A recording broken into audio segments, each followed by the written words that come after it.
This is time for free your mind and your soul. Yo, half the story has never been told. Ladies, you got to demand what you want, and what we want is respect, right? Yo, just sit up on the track, I know so you have to feel it right. Freedom every time for the sisters. Check this. Watch this. Here we go now. Listen, if I'm boom boom rule, I be the ruler like Slick Rick. Get with this wick-witted Adidas wearing chick. Papa got a brand new bag. Mama got a brand new Jag or go tag. I ain't no old hag. I represent not only in the kitchen and the bedroom, but also in the boardroom. So give me more room. Deny my opportunity, you in jeopardy. Yo, set me free, don't hinder me, let me be. I'm fighting for freedom, I got the heat in case you need them. Straight soldier, ain't nobody told ya. Hold up on them lies, I know your games and your plans. Good evening, afternoon, morning, wherever it is in the world you are. Hello everyone, welcome to the Book Slam Extra. I am your host, Jules. I hope you have had a wonderful, wonderful week. My week has been an interesting one and a good one. And I hope that you are all doing very, very well on this fine Sunday.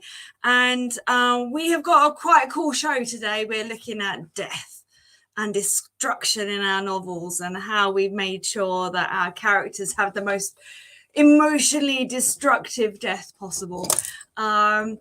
Now, I am also an author as well, and I write dark fantasy for both adults and for children, but the children one is more chilled. And I've also dabbled in a little bit of poetry. I also am a publisher as well. I run a Discord server as well, just for writers and authors and poets, and also for beta readers. So if you're interested in joining us over there, message one of us and we will surely add you. And I also do this every week with my wonderful co-host, who I'm going to bring onto the stream right now so he can introduce himself. Hello. Hello, welcome. How are you doing, Adam? I'm great, thank you. Yeah. How are you doing? Good. Yeah, not too bad, not too bad. I've got some makeup in my eye at the moment, so if my eye starts twitching, it's that's no fun. So it's a bit like I kind of like, yeah, it kind of, I'll put some eye drops in after I put the makeup on, which is not advisable. Helped at all? No, yeah, I wouldn't think so. How you doing? Would you like to introduce? Hi. Yeah, hi, I'm Adam Andrews Johnson. I've written a few books, the Mantis variant series, book 1, 2, and I've got 3 lying around here somewhere also, but I've got 3 books. They're all dystopian horror, grim, dark, people hunting each other and cannibals and all sorts of fun stuff like that. But it's also got some found family and everything. And next year I'm coming out with a queer-focused epic fantasy that's really huge with Jules' company. So I'm excited about that. Yay! And that'll be next year. So that's who I am, and that's what I've got going on. It's very cool. It's very cool. So today we're talking about death. And it's an interesting topic, isn't it? Because some authors don't like writing about it, which I completely understand, because it can be a very traumatic subject to write about. But some authors absolutely relish the thought of killing people. How many people in your novels do you think you've killed off so far? Well, besides the backstory of slaughtering almost the entire human race and then picking up from a dystopian, like besides that, there are a lot of deaths. There's the whole book starts out like, I don't even have a content warning because my book starts out with a child sacrifice and cannibalism right off the bat. First chapter, a couple pages in, it's just gory and horrible. And so anybody who wants to try reading my book, they'll know right away what's going on. Excellent.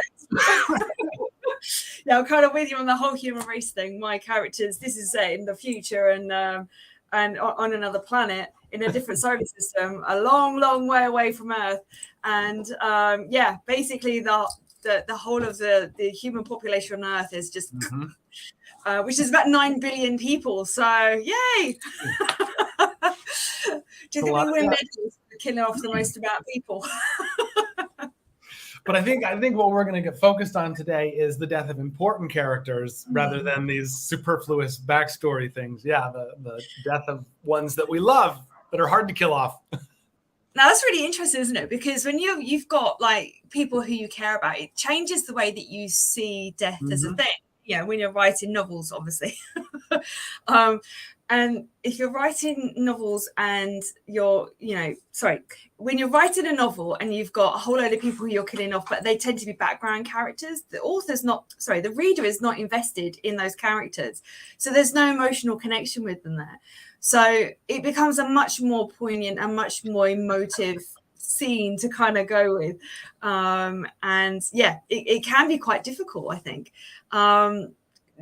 Do you have any characters who kill off in yours? Go on. I most certainly do. And we've actually never talked about it because I feel like that's the one spoiler that would kind of ruin it for the book, is that I do kill off a main character in the first book, which is horrible and brutal, and I make my readers cry, and I'm proud of myself for that. That's what I sort of relish in. It's really hard, isn't it? Because there are other authors who've done the same thing, and it's caused a problem for the reader, because when the reader's that invested in that particular character, to then have that main character then sort of die at the end, it doesn't really work. But there are other books that do it really, really, really well. So, for example, people who have watched the Gladiator film, just Gladiator, with Russell Crowe. He obviously dies at the end. Sorry, no spoilers. I should have done that at the beginning, should I? He obviously dies at the end, but it's a peaceful death because he goes back to his family. So it's kind of like a bittersweet, sort of sad moment for him. But then you have the Divergent series where you have Triss, the main character, and she gets killed off. And although in the books it works okay, when it got translated over into movie, actually people stopped watching it. They didn't want to watch it. And actually the very last film, so they split the last book into 2 films. Mm-hmm. And so you have the first half of the book in the first part of the film, which is fine, but it doesn't really end properly. You kind of left hanging, but they didn't go on and produce the final film for it because people dropped out of engaging with it. Ouch, that hurts. Yeah. Well, I suppose that the connection that an audience feels to, if you've only got a main character and you don't have somebody else that can keep your audience connected, I feel like that's a problem, and that's what I hope I achieved. I think George R. Martin, as much as he's talked about, I do think he achieved death really well in his books. You're not expecting it. It shocks you. And yet he's got enough characters that you keep following the story. And that's actually the method that I used to kill off one of my characters. I had a bunch of characters who you connect with at the beginning, and then I had a few more in the middle. And by the time this happens at the end, you're feeling what the other characters are feeling rather than the person who's being killed. So, I feel like I hope I did a good job of it. A lot of people told me they cried, so that's a good sign. It's a hard thing to do, isn't it? And to get it right, and to get it to a point where your readers are on board with that narrative that you're talking about, and to be able to write a character which dies in whatever format that happens to look like, but in a way that the characters feel something for, even if they don't like the character, they feel like happy that person's died, or feel upset, or whatever the emotion is. I think when you have something like that, then you've got really good solid writing style, and I think the connection there between you and your readers is really important. But I think also it's important that it actually means something. It's not just, I need to have some drama in my story. What can I do? I know, let's kill. Right. No, because I'm such a writer architect, I knew exactly that I was going to kill this character. Like the moment that I created her character, I knew she was going to have to die at the end. And when I got there, I had all my notes. I was like, I wrote all my notes, wrote the whole story out. I finished it, and I got to where it was finished. And I was like, okay, but all these other characters have these emotions related to her dying. I have to write this other part. I wrote 5 epilogues in the end of my book to follow each of the end characters, which then lead to book 2. Yeah, I didn't know what I was doing. I don't know why I did that way, but it works because it feels like the death of that character was the end of that story. And so everything that came after that was not part of that story, but necessary for the reader, It follows everybody else's feelings after her death. Yeah. And one of the things that I've started doing is an anthology to go along with my stories, because it's such a big universe in terms of what's going on in their history and their culture and everything, that I think it's quite important for readers to have a better understanding of what's going on. So one of the anthology stories I'm actually currently in the process of writing, which, by the way, is going to be on my website for free if you sign up as a member. So you can access all the anthologies and my poetry on there completely for free. I will put my website address up on the screen in a short while. And yeah, so it's going to be going up on there. But the two main characters that I'm going to have in one of them is between Tristan and Thane. And Tristan and Thane, their lives completely interweave and intersect each other purely because of their relationship they have with Ray and how she is who she is and why she is who she is. Remind me, I know those names. Is one of them her father? So Ray grows up with Tristan. Ray grows up with Thane and believes he is her father. And then in book 2, she meets Tristan. And and then in the sort of story, she finds one of his journals, and in the journal she sees her father's name, and it then starts seeding those little seeds of doubt. And so but there's a whole history with just those two that go back away from when they were like kids. That's cool that you're writing that. That's exciting. Yeah, it's a very interesting piece to write. I'm enjoying it quite a lot. They are interesting, but in order for Ray to become a person that she is and to become part of living with Thane, there has to be death. Of course. Yeah, and it's one of the few architectural pieces of writing I've actually done, and I did it about 4 years ago. And my best friend, who's also an author, who I will drag onto this show at some point, she read the architect, the sort of like timeline and everything that I structured, and she was like, that needs to be a book. So I was just like, I will hold it back until I'm ready to do it. So I'm in the process of doing that at the moment. And in the book that you and I are also writing, there's, the threat, isn't there, of death. There's a threat of, undercurrent stuff going on, which could be quite stressful.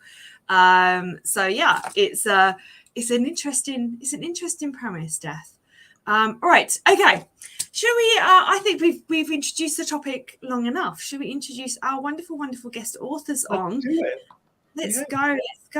Okay. In no particular welcome. And make sure you unmute. Never mind. I am no longer muted. Hello. Hi, welcome everyone. Just a little bit bigger so we can. There we go. Welcome to everyone. Yeah. Yohara, you want to introduce yourself and tell us a little bit about your writing and what inspires you and about your books and where we can get them? Sure. I write queer fantasy. You can find them on Amazon. My main series right now is The Realm of Monsters. It's a trilogy, which I'm working on book 3, but there's also going to be a prequel trilogy at some point. Have no idea when I'm going to work on that. But I'm also currently writing a series of novellas because DMC is a vampire and she's been around for a very, very long time. So there's like a lot of mini adventures I can write about her character. So I'm dabbling into some of her adventures she's had before the main trilogy has started, which I'll be talking about the first set of the novellas because that's going to be released tomorrow. So that's what I'm going to be talking about today. Yay! Oh, that's so exciting. Congratulations. That's exciting. Yeah. And Moonlight, you've been a guest with us before. You want to introduce yourself and say hello and tell us a little bit about your work? Sure thing. I am the Moonlight Soldier, or just Corey. I am a recently published indie author 3 months ago with my very first book. Hey. It is an adult fantasy adventure novel, not erotica, and I say that every time now as part of my sales pitch. Because, of course, when people hear adult fantasy... Yep, totally. My book follows Lethia, a simple village girl, selling her mother's medicine before she's attacked by a werewolf, thrown into hell to be turned into a demonic werewolf that transforms on every full moon and any and every emotional high before she's rescued by her uncle to be trained as a mercenary in order to survive. and it's the first of a series that I am working on, and I'm probably looking at 11 books. Ooh, Wow. so you're architecting this stuff out. You're planning it all out. Wow, nice. Wow. Yep. Wicked. Amazing. Awesome. Well, I'm so glad you're back. Thanks for coming back. We will hear all about the new stuff you're working on. That'll be exciting. And is it Jamie? Is that It is, correct? yeah. Oh, yay, Jamie. Welcome. Okay, this is your first time here. Thank you so much for being here with us. Pleasure. Yes, Want to tell us- welcome. Yeah. Want to tell us a little bit about your writing and yourself? So my name is Jamie Bean. I am the author of a single book, Untouched, and new adult adventure novel set in the Amazon rainforest. It's kind of a mix of scientific adventure thrillers, a la Michael Crichton, James Rollins, Scott Smith. So a little bit more classic adventure. And then I have several short stories published in different anthologies, some through Skullgate Media, and others that were charity anthologies. So, yeah. Very Excellent. Wonderful. Thank you so much for being here. And where is did you say Untouched or Untouchable? I'm sorry. Untouched. Untouched. Where is it available? Anywhere books are sold. So awesome. you can ask for it in a bookstore. It's in a few physical shops, and you can get it online or at Amazon. So. Awesome. Wonderful. Well, welcome to all three of you. So glad you're all here today. Thank you. Thank you welcome. for having us. Hey, you're very welcome. It's an absolute pleasure having you. It's always fun meeting both new authors and returning authors as well. And what's really fun is people who've been returning authors.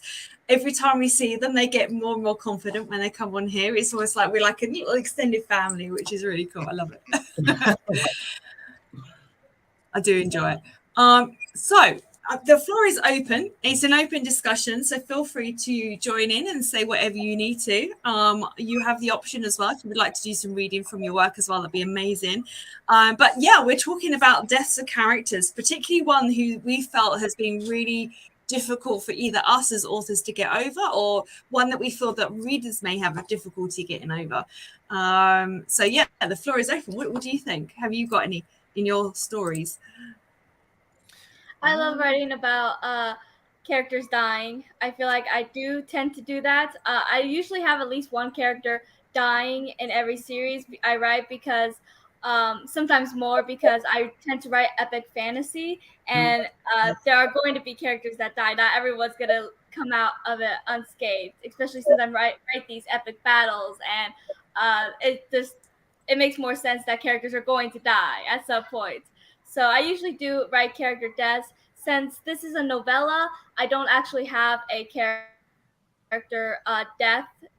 Really, I do have kind of a death scene, but he was really only on one scene, like someone who attacked them and they had to like kill him to save themselves. So it's like self-defense sort of thing. But that's about the only death scene I have in this novella, because it's only like 100 pages. But yeah, I do like writing about death. I think it can be very impactful. Were there any characters that you killed off that were emotionally like sad for you? You were like, oh, I know I have to do this for the story, but I'm gonna miss this character once they're gone? Or were you kind of okay with killing everybody? I don't think in my current series there's been a character death that really, it kind of made me sad, but didn't make me like devastated or anything. But in my first series, I had like 4 or 5 characters that died. It was like a lot of characters that died throughout. And yeah, there was a couple that really upset me. I know my mom and best friend still yell at me for one death in that series. Like they're still not over it. So I guess I did something right there. Yep. If it's stuck with them, that's funny. Yeah. And there was a death in my second series that really upset me as well, because I really liked her. It's the same question, Moonlight or Jamie. Do you have major deaths that like affected you? Not necessarily affected me, because I'm a little bit more jaded to the topic, but I don't know how else to put it. But I do have 2 important deaths in the first book. The second one I can't tell because that's a major spoiler. The first one is still a bit of a spoiler, but I can more openly talk about it. As I said in my introduction, Lethia gets recruited by an uncle who's the leader of a guild. He has a lieutenant, Urith. Urith is kind of like the big brother of the guild. He's this draconian sort of like monk fighter sort of character, and he's calm. He's calm. He's quiet. He's understanding. He's patient. He helps his boss get through the emotional turmoil of finding out who the Hellhound is, which is his niece. Which is related. Yeah. Okay. Yep. And he even helps her train when she's going through the ropes. When she's sent on her first mission, Urith is sent with her to lead the mission. And what happens is they have to go fight zombies, and they find out that these are god-cursed zombies. So I actually have a difference where, like, necromancer zombies don't spread the infection, whereas god-cursed ones do. So there's actually a variation on that. Kind of like Haitian voodoo style zombies in movies from like the 50s versus like modern Night of the Living Dead type. In a matter of speaking, yeah, actually. Okay, cool. Which is fair. During the fight, because Lethia is this werewolf and she's a lot more confident with her powers, she notices that her allies are starting to get overwhelmed, and so she just dives into the horde head first to just, start slaying undead. But she's inexperienced, and it's the first time she's actually been in a fight, and so she gets overwhelmed because she overjudged her ability, and then Urith has to dive in to rescue her. But they both end up being bit as he manages to drag her out of the horde, and everybody gets inside the building where they're all sheltered up. And that's when they both learn that whatever is possessing Lethia is strong enough to burn away the zombie virus. So Urith dives in to save her, for them only to learn that he's going to die, not having needed to dive in to save her. Brutal. Yep. And that also causes the character development for her to be like, I don't want people doing this to me, doing this again. I'm just, if someone's going to be in danger, I'm just going to be there. I'm going to take the hit. I'm not going to allow anybody else to take the hit because I know I can take it. I know I can handle it. I don't want anybody dying in vain to save someone who can't die so easily. Interesting. So a weaker character sacrificed themselves for somebody who didn't really need the saving. Yeah, right? but none of them knew it at the time. That's brutal. Yep, that's a brutal way to do it. Tragic. Yep. Hey, how about you? Do you have some deaths you want to tell us about? I am actually probably the odd one out. I don't have any outright deaths in mine. Mine has essentially 4 central characters, but I like to play with the idea of the possibility throughout. So as it rotates the point of view, you kind of are left at the end of each chapter of the character's point of view, kind of wondering what's happening with them. Will they make it out? I deal a lot with suspense, so the idea of things. My future stuff will definitely have some deaths because it'll be a larger cast, but this one was a fairly tight-knit, intimate cast because it's a bit of an isolating book. So tell us a little bit more about the story. What's going on? What are the 4 characters doing? So we have David and Marisol, 2 graduate students, accompanying their graduate professor to do research for their reports in the Amazon rainforest. So they're going to be in a very secluded area of the rainforest, far away from anything else. Basically, as they arrive to the research camp, they find one of the researchers that's stationed there has gone missing, and they kind of branch off to go looking for him, only to find that the forest seems to be coming alive around them and not really wanting to let them get out. And they get separated, and each kind of end up needing to find their own way through survival, whether apart or together. So a lot of like dancing between the big what ifs and also trying to simultaneously figure out what exactly is happening out in nature. And Yeah, is it nature run amok, or is it in their heads, or what's going on? Exactly. Ooh, Yeah. that's Mystery is awesome. afoot. Yes, indeed. Very cool. The Oh, I think I was just going to say, I think it's quite interesting, the premise of death and how we view it tends to also play a part in how we write it in our books and our stories and our poetry. And I've come across some authors who I just like kill this and kill that and kill everything and all that kind of stuff. And in their personal life, death is a real issue for them. They find it really difficult coming to terms with it. They can't accept it. And it's very interesting how the juxtaposition of how they actually are in their novels is completely different. And so I wonder how much of their own personal experience kind of feeds into it. So do you feel that sometimes you write what you feel like you need to write, or do you write for your readers and what the readers are going to enjoy? I always write for myself because there, as much as we want to think there is no singular experience that is yours and yours alone. Mm-hmm. So while you are writing for you, there is an audience, no matter what you are writing or how you broach it or go throughout the topic. Some of my favorite series have massive main character deaths, and they have destroyed me, but I don't think it's something that I could have ever written because it's not where I was at or where I would have seen a story going. Whereas something that I'm writing, if my characters are going through a certain thing, odds are it's because I am also going through a certain thing. So I find writing to readers is tricky because I don't really quite believe in writing to market per se. I think that you should write what you're passionate about. It'll come through a bit more authentically. And I think that no matter what, you'll find the readers will find you in your story, and even things you don't find that they'll take connection in, they'll take connection in. If that makes sense. Yeah, no, absolutely. I think writing is super cathartic and healing, and helps us deal with stuff and allows us to put our characters in situations that we've either been in or we're afraid of or we don't want to deal with. Yeah, whatever it is, that I think that's pretty amazing what we can do to our characters. And you're right that we're all connected, and I may not have had the exact same experience as somebody else, but it's going to be close enough that they're going to get it. Yeah, I like that. Yeah, I agree. Sorry. No, go ahead.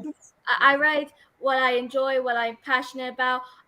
For me, writing is kind of similar to reading, where it's like an escapism, which is also part of the reason why I've always loved fantasy. It's my favorite genre in TV, books, writing, reading, anything. And I just love writing about these other worlds that's different than our world. And I hear people say, like, do you ever write a person you know in real life into one of your books as a character? And I've never actually done that. And I don't usually add my everyday life into my writing. I write what I'm passionate about, but I don't really write about myself or my life. I have this one novel that is kind of a side story that I'm working on, which I am going to have a character that will be like a tribute to my dad who recently passed. So the whole novel is going to be a tribute to him, and that's the only time I've ever done anything like this. So I usually don't, but I wanted to do like a tribute for him. Yeah. Wow. That's very powerful. Yeah. I think there's a lot of authors who use their own personal experiences, don't they, as a sort of cathartic exercise to be able to just, get it all out onto the page so that it's there, or like you're doing, Jahara, as a tribute, or just to kind of express to the world how they're feeling because no one else in their real life seems to understand them. It could be a powerful motivator. Yeah. And and I think the hard thing with it as well is people seem to think that you can grade like intensities of death in novels. That person's death was worse than that person's. And I think it entirely depends on what that character was like and the influence that they had over the other people in the novel at that time. And so if you've got a character, like, for example, in book 2, my main character, this is my adult series, we see her darker side come out because the laws aren't the same as what they are here. And she ends up being blackmailed, and then she ends up getting so angry because people under her command don't survive, and she gets blamed for it and everything else. And she kills the person who blackmailed her because she was so angry. I mean, she was also drunk at the time and also had no sleep for 3 days. But you know, we're not making up excuses. Murder is murder. Yeah, absolutely. And so, you know, although she didn't there was no gruesome parts of it, there was no stabbing or anything like that, there was no blood, it was just, she shoved him really hard and he died.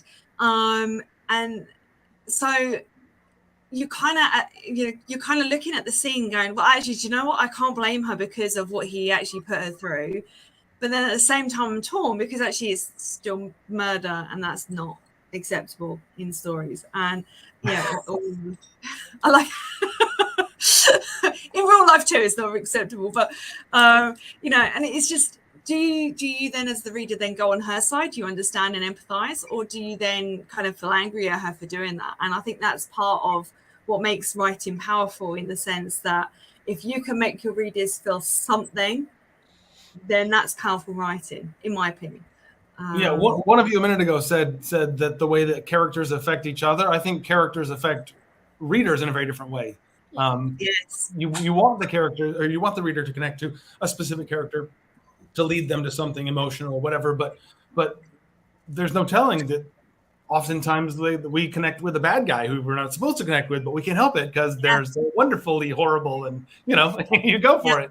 But there's some really good anti-heroes, isn't there? Like, again, I'll just stick in movies very quickly just for visual aesthetics. But you've got Daredevil, for example, who is a typical bad. You've got Sherlock Holmes, you know, who is an anti-hero, who has one friend in the entire world and doesn't give a shit.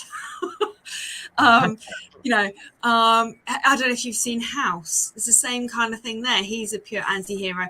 And they've all view death as an indiscretion, but not anything to write home about. There is more about just not caring and just wanting to just live their life. And I think that is also quite powerful. And the sort of doing whatever it takes mentality that I think is sort of often affiliated with an anti-hero vibe. Yeah, for sure. And I think with the, you know, with death in novels, when you've got a character who the readers are invested in particularly, and then they end up getting killed, I think if you've got you've got child sacrifice at the beginning of yours, that's quite a challenge for some people to kind of get through because of, you know, some of the things that it conjures up in people's minds. But then if you've got someone who, you know, is not very nice and then who ends up getting their comeuppance, as a reader, you're a bit like, oh, I feel quite satisfied that they've gone there. Yeah, you want that. But then you have characters like Gollum, who in the Lord of the Rings, who somehow manages to survive like everything, even though he gets a whole world thrown at him with like torture and imminent death on a very regular basis. And you kind of don't want him to die because actually he kind of feeds the story a little bit. He pulls it along. So if you've got a character who you kill off too early, readers lose interest sometimes. It's a bit like when you have like romantic relationships between two characters and you're like, will they, won't they? And then you get invested in that and the will they, won't they bit. Yeah. And then you get to the end when they get together and you're like, oh, okay, they're together now. That's it. End of story. So yeah, it's quite good. So would any of you like to do some reading today? Ooh. I mean, Harry, you'd like to? I mean, like to know. No pressure. I mean, we love it when guests read, but yeah, totally no pressure. Yeah. I'll throw it out there. Yeah, I know I've put it in the chat to you guys, but you're welcome to. So, again, if you'd like to, that would be wonderful. And if you feel uncomfortable, you're just not sure, you want to just spend today chatting, that's cool too. We're very relaxed on this show, aren't we, Adam? We certainly are. We are relaxed and very welcoming, which is very cool.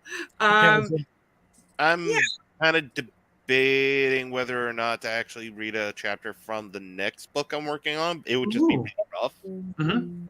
Oh, I see. It's in progress. Yeah. No, we've welcomed on unpublished books before. We love that. Yeah. Yeah. If you're up for it. A couple of weeks ago, I read from my my one. Yeah. It was quite funny because at the end of it, I said, "So, what did you think?" And I was met with stunned silence. So that was interesting. Good sign. Good sign. Okay. Well, it was a bit like, do I take that as a good silence, or that I'll just go with it? It's fine. Yeah, it's the first draft, guys. Adam, perhaps you'd like to start us off with reading something. You want me to read something? Yeah, I'll read something. Totally. Yeah. Oh my God. You can start off with the one of your disease. Everybody else gets the vibe. Yeah, totally. Yeah, pop me on the screen. Yeah, I'll do that. Absolutely. Yeah, fabulous. I'm going to read from my computer since that's just right in front of me. That's pretty easy. Yeah, that's no problem. Mm-hmm. Let me know when you're ready. Yeah. So, normally, you ready? Pop me up here. Yeah. Let's go. Again, I'm Adam Andrews Johnson. I'll be reading from my series. Oh, I just hit myself in the face. Did you see that? Oh, God. From my series, The Mantis Variant. This is book 1. I'm actually going to be reading something from book 3 today. I'm pretty excited about it. We've got Confrontation. So this is from book 3, The Mantis Corruption, chapter 18. We've got a few people. There's a mystic who is like a healer. I've got a few characters with inborn superpowers, basically, but they're being hunted because you can murder superheroes in my world and eat their pineal gland and steal their powers, which is gross. So that's part of the main premise. And there's a little something happening. So chapter 18, Confrontation. In the darkness of the night, Tisa walked beside Lahari. They headed away from the hidden hideout. Okay, so there's a little, they're leading up to, they're going to go to the house. I'm going to jump ahead right to when they actually get to the house. Sorry, I meant to do that and I distracted myself. Woo, okay.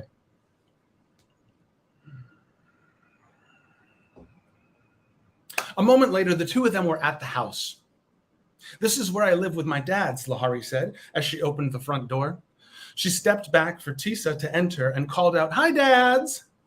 Quite a few people were already in the small interior of their home. "Lahari," Theolin replied in delight, but Hurricane let out a blood-curdling scream and leapt up from her seat. Sumi was beside her and slipped from her chair to the floor. Ninyani and Chama both jumped up and wrapped their little arms around her. "Oh, no, the mystic quickly interjected with a friendly chuckle. Hurricane, this is Lahari. She's my daughter. We told you about her." "You!" Hurricane shrieked. Flashes of light materialized in the air, and her devastating blades flew through the crowded room toward the two women entering the house. Auntie Peg and Dottie Marbles grabbed Ilya and Dozy, and the queens pulled them back from the line of fire. "What the..." Lahari started to say, but Tisa's powers reacted by reflex. A void disc appeared in a flash of darkness, and a serpentine creature protruded from it. Tentacles extended from its body, and each of Hurricane's daggers of light was snatched and disappeared into Tisa's shadow opening. "No!" Hurricane raged. Sumi jumped up from the floor. "Hurricane, what are you doing?" she yelled, as Hurricane launched a barrage of solidified light beams at Tisa. A massive hole opened in the space between them, and it manifested a bushy plant of blackness that absorbed the light. "What is happening?" the mystic yelled at the room at large. "Please stop this," Ninyani cried. Phelan held his husband close, and the mystic asked his daughter, "Lahari, are you consuming these energies? What is going on?" "I'll kill you," Hurricane shrieked at Tisa, and she put every ounce of her energy into her assault. Another void of darkness opened, but Sumi cried, "Stop!" and she opened one of her doorways between Tisa and Hurricane. In an instant, everything ceased. The light was gone. The shadows were gone. Sumi's mystical doorway was gone. "Hurricane, what's wrong?" Sumi asked, grabbing her hand. "Why are you attacking them?" That woman! Hurricane paused, staring at Tisa. That's, she stuttered. Who is that? I don't know who that is, Sumi asked. I've never seen her before in my life. Hurricane's eyes were locked on Tisa, and she spoke in a frightened voice. I thought she was one of the officers from the compound. She's not, Sumi replied emphatically. Look at her. We've never seen her before. She is not whoever you think she is. You're safe here with all of us, Ilya added, trying to reassure Hurricane. Sumi turned and stared at Tisa. How did you do that? Tisa looked at Lahari. Lahari cleared her throat and said, This is Tisa. She's a shift and a new friend. Even after the chaos, Tisa felt Lahari's word friend deep in her soul. Then Sumi interrupted in a hushed tone. What are you? She looked astonished. Lahari turned to her father. This is my daughter, the mystic declared. We were telling you about her. Her name's Lahari. He stepped up and embraced her. She said to him, It's crowded in here. The mystic, Thalen, Chama, Dozy, Ilya, Sumi, Auntie Peg, Dottie Marbles, and Ninyani were all relieved that the violence was at an end, and they made room for the other two new arrivals. Introductions were made, and everyone in the group started chatting. And I'll stop there, and we'll just pick back up where we left off. Because nothing actually happened there. It's just more chaos and more just sort of an interesting scene that I thought would be fun. But yeah, thanks for listening. That was very cool. Well, like, tell us a little bit about why you've written that in that way, and sort of describe a little bit about what's going on. So two of the characters are ex-child soldiers that have been saved from a very rough childhood. Two of the characters are from a completely different country and don't really get what's going on in this part of the land, in this part of the world. And also, some of the characters, I didn't describe this ahead of time. Some of the characters don't look like physically humans. They have begun to change, and some of them have sort of mutated into different people. And Lahari, the one that surprised everybody, she has blue skin. She has these black spines that stick out of the side of her face and her shoulders and her hips. She's got like scales all over her neck and arms and her chest and her back. So she's very unique looking. And she used to live underground where nobody could see her. And there was a little community of other mutated people, and they were fabulous. And then they got attacked and they had to move up, and it's awesome. So, yeah. Very cool. Very cool. So just to remind everyone, we are currently live on YouTube. We're currently live on Facebook, and we're also currently live on Twitter. And so I will be speaking to Indy as well and see if we can somehow do either Instagram or Threads. I don't know if any one of you is signing up to Threads, but I'm coming off of Twitter. I cannot be on a platform that allows the Taliban to be on there. So I'm just letting you all know. So, yeah, it just doesn't sit right with me morally, that is. Okay, so in terms of your character, who do you decide that you're going to kill off, Adam, when you're writing? What kind of goes into that thought process? Since I'm an architect, when I write, I have all my characters planned out in advance, their personalities, what their goal is from start to finish in the story. And so I knew that I was going to kill people off. I knew that this particular scene that I was going to read was not going to end in violence, but I set it up to make my readers think that somebody was going to die before this chapter gets there. I putting so much thought into the advanced process helps me figure that out initially. I knew I wasn't going to kill Dozy. I knew I was going to kill Ilya.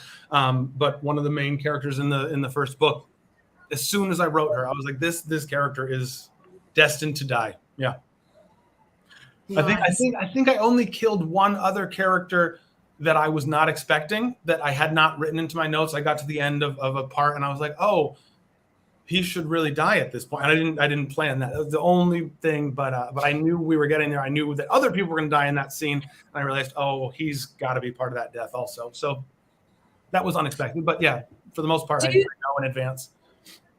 Do you introduce, so just very briefly, first of all, explain the term architect, because I know that we as authors tend to know, but everyone does know what the term architect actually means. Okay, so there's the two extremes of writing is pantsing or free flowing. By some people say by the seat of your pants, you're writing just whatever comes into your mind. And the other end of the spectrum is architect, which is everything is planned out in detailed notes long before you even start writing the process. And a lot of people write somewhere in the middle of that spectrum. I tend to be way at one end. I have detailed notes that every chapter is separated into its own document. I'm so organized and nerdy. It's terrible. I'm so anal about the way I organize things, but that's just me. It works for me. I like it. I'm amazed by pantser writers, the people who call themselves pantsers, the free flowing energy of how they get from A to B.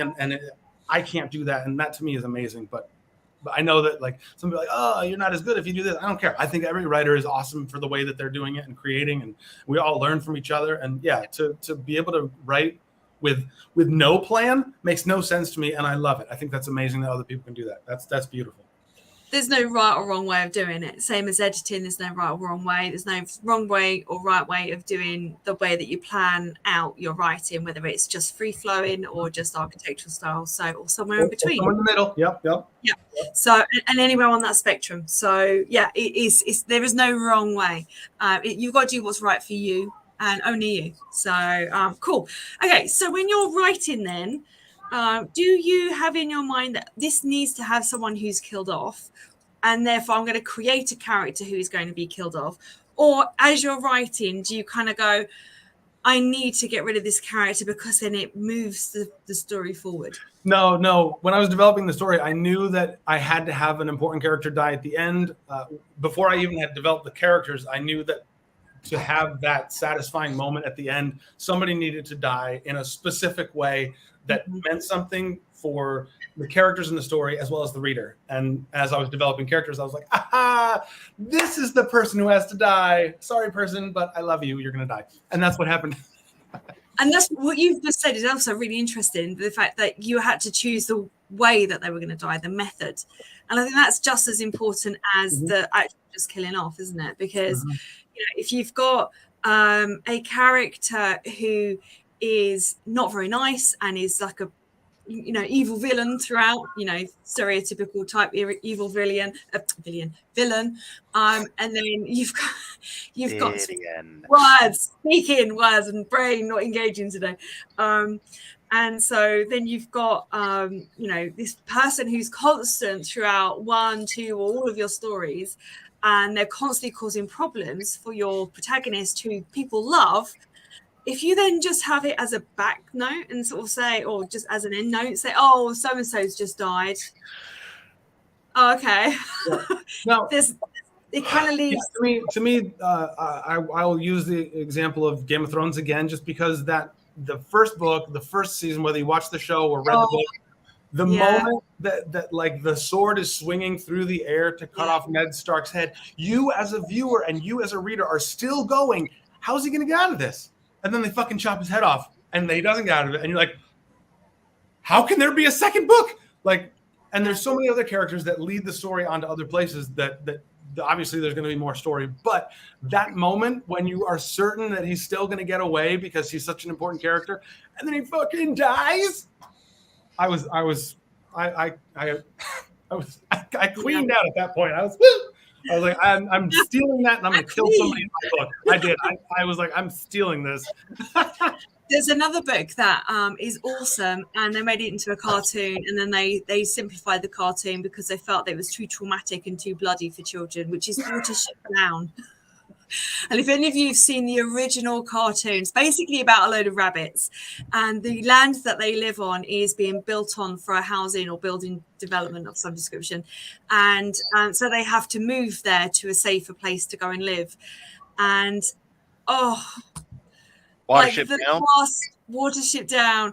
Oh my God. The original movies, at the end of the movie, if you haven't seen it, go and watch it. It's much better than the most modern movie, which is kind of cut out a whole load of gruesome stuff. But the cartoon at the end, the scene where Hazel dies, it's just so heartbreaking. And he dies from old age. He doesn't die from any horrible thing. He just dies happily. And you have the white rabbit, which is the like the god equivalent of Rabbit World, who basically hops around and is trying to explain to him that, you know, it's okay, they don't need you anymore, you've got your group safe, they have somewhere to live, they're safe, you don't need to stay alive anymore, you can just rest, go to sleep and rest, I'll be here. And it is just, I've got chills now just talking about it. That's the thing, they emulated that with Iron Man. They made the same comments for Iron Man, and everybody was so broken by that death. Yeah, I think it's so important, and to have your superhero or like your main character die, who people love for whatever reason, in a particular way is so important. So yeah, there you go. That's my thoughts. Jahara, would you like to do some reading now? Because I know you volunteered a short while ago, so it'd be awesome to hear you. Cool. Did you? Sorry, hang on. Let me just go. Did you send me a link for you? If not, I can send it up later. Put it up on the screen later. But do you have any links that you'd like me to share in the chat or on the screen? Yeah, there's my pre-order link for when it comes out tomorrow. Share that with me after you've read, and then I'll put it out on the chats. And then people, if they want to and they like it, they can pre-order your book, which is very exciting. And we've got your book cover. We'll pop. Oh, where are you? Over this way, that way. There you are.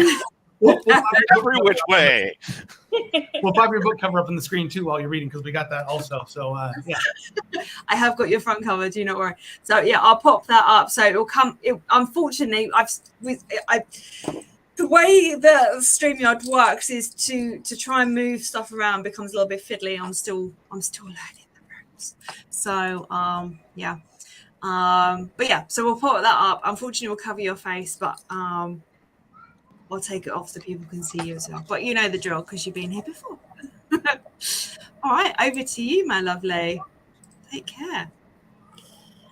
So to understand this chapter, you need to understand that Kalisa's trying to get something for her mission, and she it has to do this like test, this mental test, which she is doing right now. So this is all kind of in her head, but it's very important for her character as well. Okay, so this is chapter 15, titled Kalisa's Test. Kalista walked through the path. She could feel the magic all around her. This path looked like a portal to another world. Once she crossed the path, she stood inside a house. Once she recognized, every day she would wake up and be tortured in this very place. She felt her stomach drop once she heard his voice. She spun around and narrowed her eyes as Caleb walked out of the shadows with his malicious smirk. Once her eyes met his, she felt her blood boil. "Welcome back, Kalista." "Caleb, I knew you'd be back, one day." Kalista dug her nails in the palm of her hands, drawing blood. "You'll never truly get rid of me." Kalista remained silent. "Even if you manage to kill me, which will never happen, of course," Caleb continued, "you will always have me in your head. You'll never get past what I've done to you. It will always be with you. I will always be with you." Kalista shook her head. "You're wrong." "Am I?" Kalista didn't reply. "How many times am I in your dreams?" "More like nightmares." "Nightmares are dreams, and it proves my point." Kalista's jaw set. "How many times during the day have you thought about me?" Caleb asked, "and all the time we spent together?" "I only think about the trauma you caused me," Kalista replied, "and the pain and misery and self-loathing. Our time spent together consisted of you torturing me mentally and physically as you attempted to turn me into a monster against my will. So that's a yes. I ought to kill you." "You can't." "Why not?" Kalista asked. "Because you think you're more powerful than me?" You might have been, once, but a lot has changed. I changed. Because I made an imprint on you," Caleb replied. "I made you. I am the reason you are the way you are. You said it yourself. You've changed. All because of me. Even if you killed me, I will live on. In you. No. Yes. I didn't just create you. I turned you into me. Even if I die, I will be remembered by you. Not if I forget you. Can you forget me?" Kalista didn't reply. "Can you forget the night I kidnapped you? Can you forget all the nights of torture? Can you forget your pain and confusion during your transition? Can you forget all the people you murdered and turned into monsters because I turned you into one? All the guilt, all the hate you have for yourself because of me. Can you move past this? Can you move past me?" Lisa shook her head, stepping backwards. "Go to hell. I'll meet you there." Lisa thought about everything he said. She released the pressure of the nails in her skin and looked at her hands. Blood seeped through the nail indentions. She hated the effect Caleb had on her. She hated how he was right on many fronts, but he did cause her pain. He is the reason she's a vampire. It's his fault. Everything is because of him. I may be the demon, Kalista spoke up, but you're my demon. Kalista took out a dagger from her belt and stabbed his stomach. She pushed him against the wall, one hand holding the handle of her dagger, the other closing around his throat. I know this isn't real, but this is proof that I can kill you, Kalista told him, and I will. One day I will hunt you down, and I will take the only thing you care about, your life. Caleb gasped for breath. Kalista stabbed him again, and once I do, I will be past you. I will never think of you again, not the torture and pain you have caused me. Kalista's nails dug into his throat, drawing blood. I may have guilt for the murders I caused, but I will not think about you. I will remove you from my mind, from my life.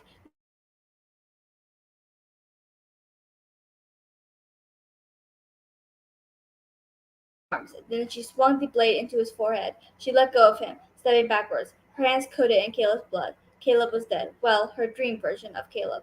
A portal opened up behind her as she was sucked in. She ended up at the end of the path, landing on the ground, and let out a groan. That's the end of the chapter. Yay! Thank you so much for sharing that. That was wonderful. Thank you. Sorry, my computer's suddenly gone really, really slow. It took a moment for it to kind of like click in that I needed to actually. we occasionally get little glitches and little lags because we are international. We're on the East Coast, the West Coast. We're in the UK. Last week we were everywhere. Last week we were in Ireland. Everywhere. Yeah, Philippines, Israel. Where else? Yeah, we've had it all over the place. Yeah. Africa. We'll get Yakko just saying all the world nations.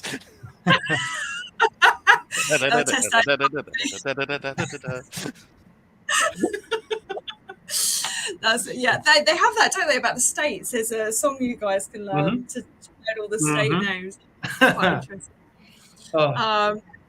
Very good. So one of the things that you said in what you just read, Jahara, was that her dream of Caleb was killed anyway. And I think that's a really interesting point, that you don't necessarily have to actually kill off a character. It can be how you perceive that character as well. So that's quite an interesting twist in it. And not necessarily one that you want to go with for the entire novel, but I know that some people, they like having it so that the dream is dead. Why did you add that in? Because in the trilogy, one of the main things that Kalista struggles with is her trauma and everything Caleb had put her through. And it's still like a big part of her, like she hasn't actually moved past. And this is kind of like in book 3, one of her biggest trials is really moving past everything Caleb put her through and everything he did to her. So in this novella, she's saying like,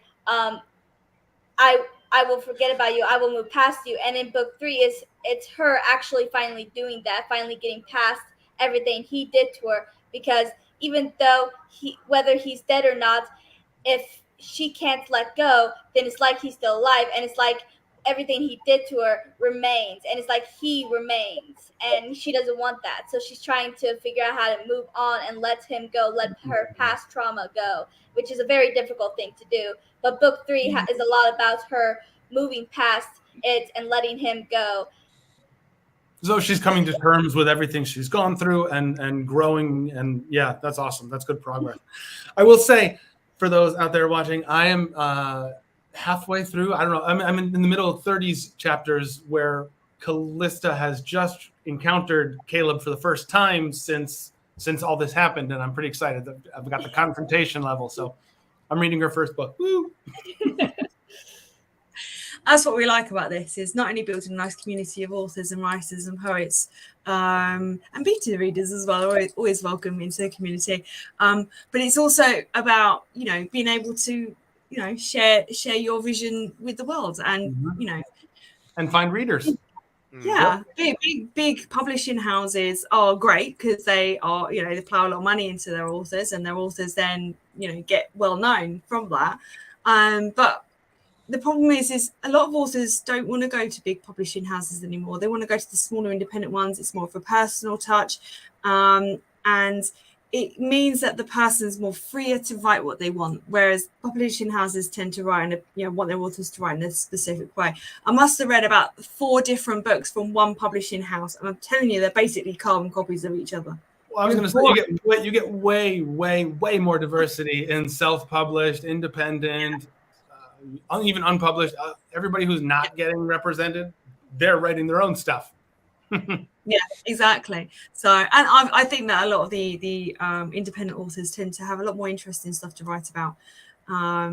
Whereas I think with the bigger publishing houses, you end up getting stuck in a genre, and that genre, all the books are basically the same. Well, what Jamie was saying a few minutes ago about the writing for an audience, those books are typically not as authentic, just not as good. Yeah, absolutely. I'll completely agree with that.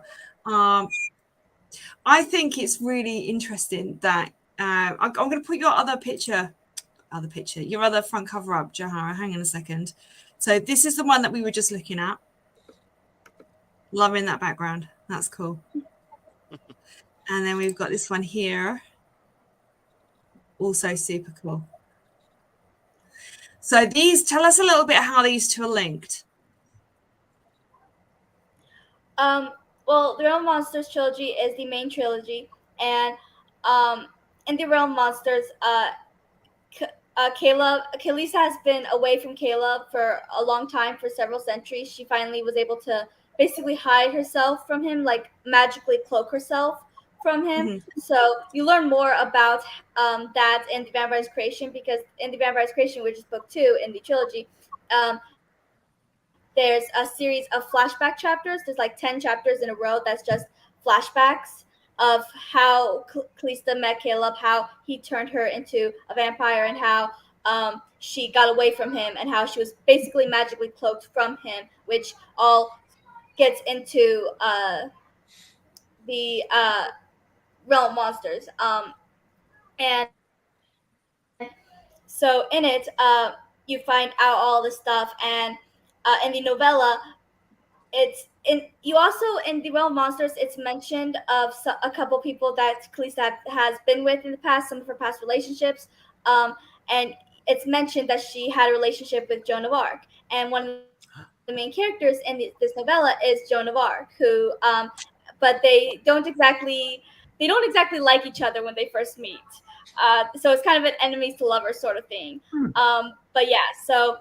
You learn a lot more about Khaleesi and some of her past adventures, because it's mentioned that she's been on a lot of adventures. She saved a lot of people. She's been in a lot of wars, which you kind of see in these novellas.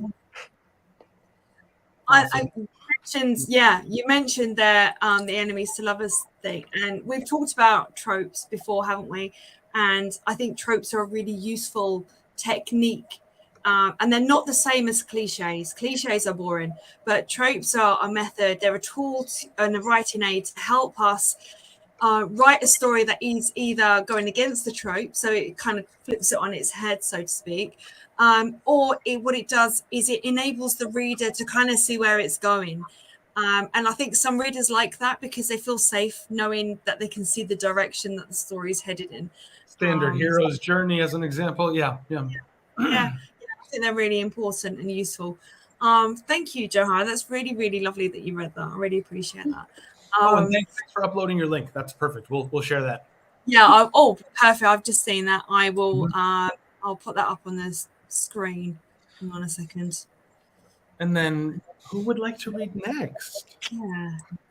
Moonlight, you're excited? All right. So.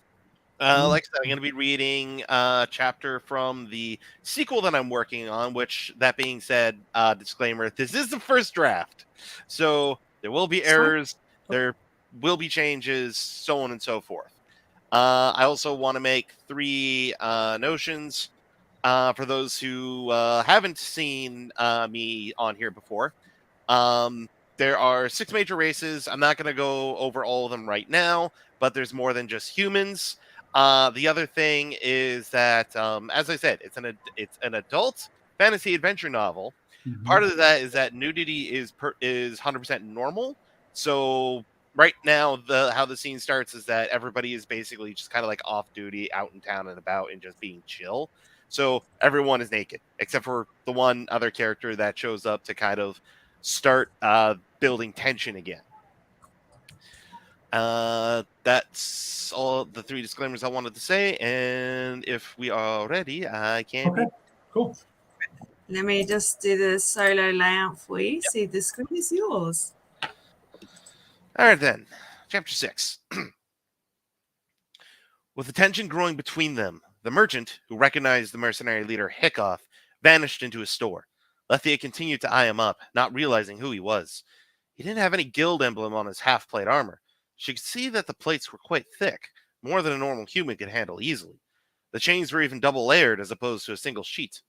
Up to me, she laughed softly, putting the silver blade away in her newly purchased scabbard. Isn't the burden of proof supposed to go with the accuser? Normally, you're right, but I know who you are. I just have to get it out of you, and if I'm not mistaken, I would just have to rile you up, Hickoff replied, making Lethia chuckle as she turned around and leaned on the merchant stall. Good luck. You talk a pretty mean game, but you're the smallest draconian I've ever met. I was trained by Yurth of the Silver Shields, came a cocky response, which made Hickoff laugh in response. You have no idea who I am, do you? Lethia noticed her friends approaching, and she looked up to them for a moment. She could see Millie's pale expression, quickly realizing that she might be in real trouble. Lethia stopped to think for a moment, pondering who he could be. Hickoff was silent, giving her time to figure it out, the patient hunter enjoying the slow build-up. A red draconian mercenary, who's very short yet seemed to be quite a capable tracker. I've been following you for a few days after the successful defense of the Silver Shield headquarters, Hickoff continued on, picking up a knife on the table, casually feeling the blade between his fingers. Towson claimed you had left to make your own future, and I followed your trail to Florane and Hunter's Den. They had been besieged by werewolves, and you aided the defense. Went out alone to duel the Alpha, one-on-one, as they say. Spoiler, so I'm skipping that. I respect that. Left him be. You have good friends, Hellhound. Lethia's mind continued to puzzle him out as he spoke, before finally realizing who he must be. I guess I must feel special, she finally speaks, slowly. Never thought the leader of the fireworms would find interest in me. If you're looking to recruit me, I'm afraid I would have to pass. Hickoff laughed in response, fist banging the table once before his laughter stopped. I don't recruit untrained beasts. I hunt them. You're coming across as the beast here, making that accusation without any hard evidence. Lethia replied coolly. Her left hand reached into her pouch for her halberd. A tense silence stretched between them as Lethia's friends watched. Viola was too scared to do anything. Nola was being held back by Millie, grasping her arm. Other patrons and shopkeepers had picked up on what was happening, creating a large circle for the two of them, expecting them to come to blows. Even Ellis was looking uncomfortable. While his duty was to prevent the fight from breaking out, he knew better than to stand in the way of Hickoff of all people. Both Hickoff and Lethia drew their respective weapons at the same time. Hickoff's dual axe blades and Lethia's halberd, both glinting dangerously. Lethia knew she was cornered. If she left, it would be an admission of guilt. She had to face him here and now, win, and not transform during the fight. The silence was thick as the two warriors stepped away from the stall, weapons in hand. Shouldn't you go get your armor? Hickoff snarled in anticipation, spinning his axes in his hands. You wouldn't be the first person I dueled naked. I brought in Eliza unarmed and unarmored, Lethia replied, lowering herself into a stance. Hickoff smiled in response, making Lethia feel like she was earning some modicum of respect. Don't expect me to return the favor this time, Hickoff declared, both combatants staring one another down as they slowly paced in a circle. Lethia knew that this was the single most rash decision she had taken, but she felt like she couldn't back down now. After moments of tense pacing, both of them charged at one another. A metallic clang echoed through the city as their weapons met. Lethia found that Hickoff's axes came down to bite into her halberd. Seeing them both lined with silver, she could push the blades away or allow them to touch her skin. I'm going to have to fix that one. She lifted a leg and kicked, raising her halberd up and pulling hard. Hickoff released the weapon and backed off before swinging at Lethia's exposed leg. Lethia spun her halberd, deflecting one of the axe blades and giving her enough time to pull her leg back. After, she swung the blunt of her weapon at Hickoff's core. The red draconian acted rapidly, switching his grip on one of his axe blades and catching the hilt of Lethia's weapon. Pulling hard, he brought Lethia stumbling forward as he spun around and drove the handle of his axe into her spine. Lethia first bent backwards from the blow before sprawling roughly on the floor. Hickoff spun his blades and brought one down, aiming for her side where the wolf marks were. Lethia rolled away in time for sparks to fly from metal striking stone. Hickoff brought the next blade down, chasing after Lethia, who continued to spin away as each axe blade chopped down like a stomping beast. Eventually, she came to a stall, unable to roll any further. Hickoff cried out in triumph. Lethia hooked her halberd into the stall and pulled it into the path of the axe. Metal burst through the stall, spraying splinters all over her face. Lethia rolled on her back, bringing her legs beneath the stall, and kicked up, pushing the whole wooden structure in Hickoff's face. The Red Draconian braced the impact as he leaned back, giving Lethia enough time to finally jump out of the way as he brought the whole stand down, destroying it in a single mighty blow where Lethia once was. Lethia won on the offense again, swinging the bladed end of her halberd at Hickoff's shoulder. He deflected the blow, and the pair began pacing back and forth, parrying and deflecting blows from one another. The frenzied dance of metal rang out loudly as more guards came to see what the commotion was all about. Lethia was becoming more aware of the growing crowd and her own building emotions. If she hadn't used combat as a form of meditation, she probably would have been exposed by now. "Stop daydreaming and fight!" Hickoff shouted at her as he managed to catch Lethia's halberd in the fangs of his axes again. This time, he didn't give her a chance to recover, slamming his skull into hers while ripping the halberd away. Lethia lost her grip as her weapon was sent flying away. Disarmed, Lethia bit her lip as she pulled out the dagger she had just bought. She only had light dagger training. She wasn't going to quit yet. Hickoff smiled, seeing her determination not to quit, even as blood ran down her face from his spiked skull driving into hers. Lethia cried out and charged, swinging the knife towards his side. Hickoff didn't bother trying to defend it, as the blade couldn't pierce the thick steel he was wearing. He suddenly realized his own mistake, as Lethia spun around while grabbing him by the neck. With a mighty heave, she threw him over her shoulder and onto the ground. She was quickly on top of Hickoff, about to place the blade at his neck. Hickoff bent his neck down and snatched the knife out of Lethia's hand with his teeth. Dropping an axe, he followed it up with a haymaker to Lethia's unguarded face and knocked her clean off. In a rapid movement, Hickoff rolled over, pushing with a wing on the ground and pinning Lethia, holding the second axe blade to her neck. Lethia froze, looking at the blade as it pressed to her neck. It burned, the holy metal agonizing on her skin, making it shift from her natural olive tan to the coal black of her demon form.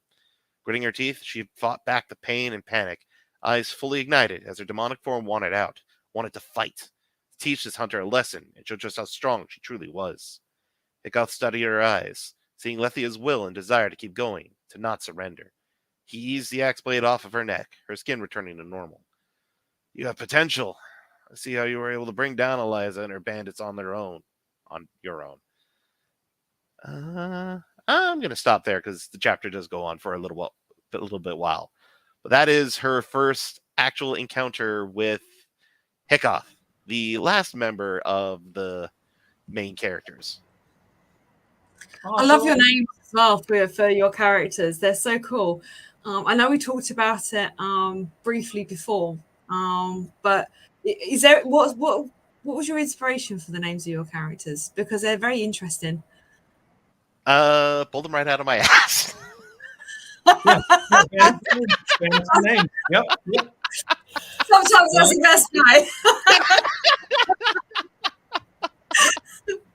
Love it. I love it. So Adam makes up some of his characters as well, where he kind of like uses inspiration from other cultures and other groups and sort of takes out sound and vowel sounds and sort of blends them together and things, which is also something similar to what I do. But I tend to I look at what could be the history of the name, and then the names that I use all link to the historic part of that name.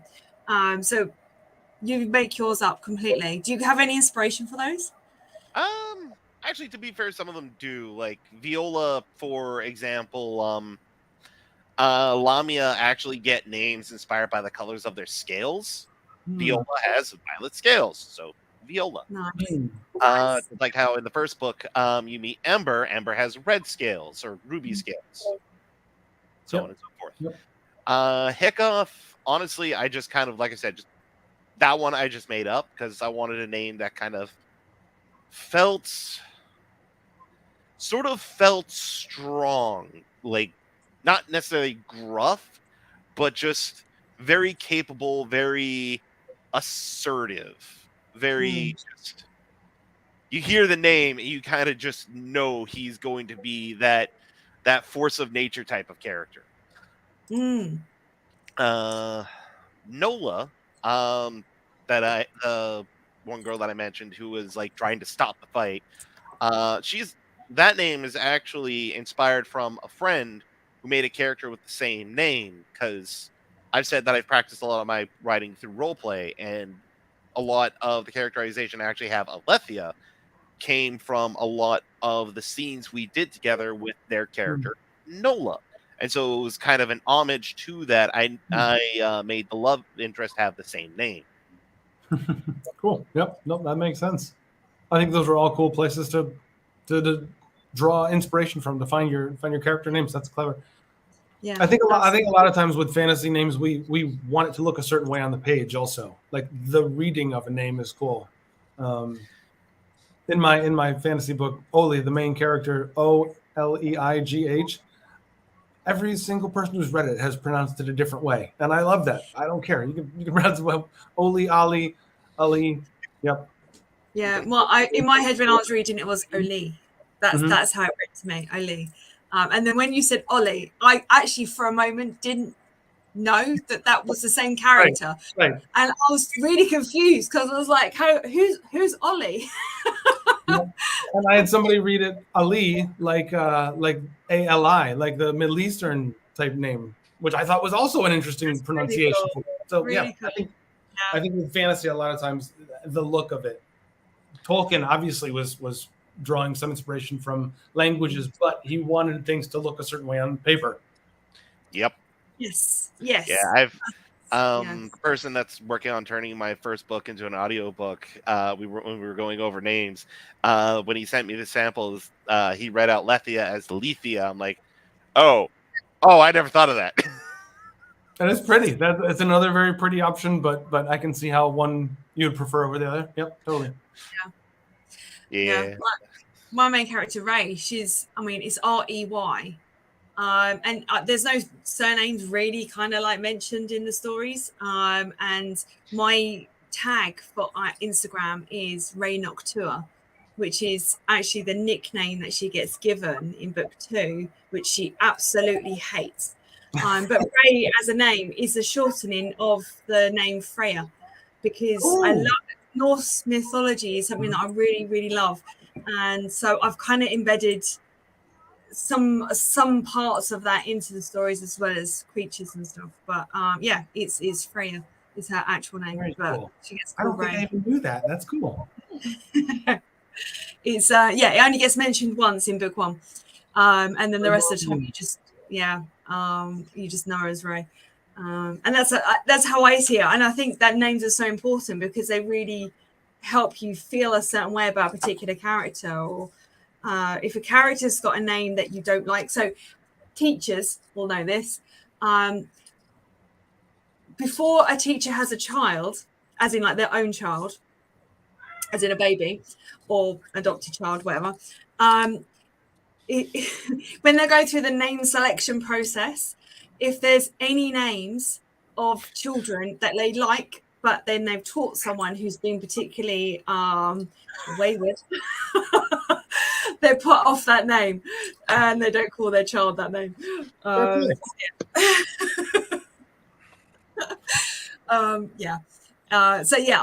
think names really do have a big impact on it. So that's really cool. I like the fact that you've just pulled them out your arse, as you said. Yeah. So, I'm sorry. No, go on. I was just saying, I think names can have a big impact. I know, like you were saying about liking Norse mythology, I think you said it was. I really like Greek mythology, and there's a lot of that in my books, a lot of that. There's also some Greek history, which I mix in with Greek mythology. Nice. But it can be kind of hard, like, I'm not even sure if people will get that, like, Frederick and Pisistratos, who are introduced in book 1, they were real Greek people back like hundreds of years ago. So I added that Greek history. But in my current novella, Calista and Joan have these nicknames for each other.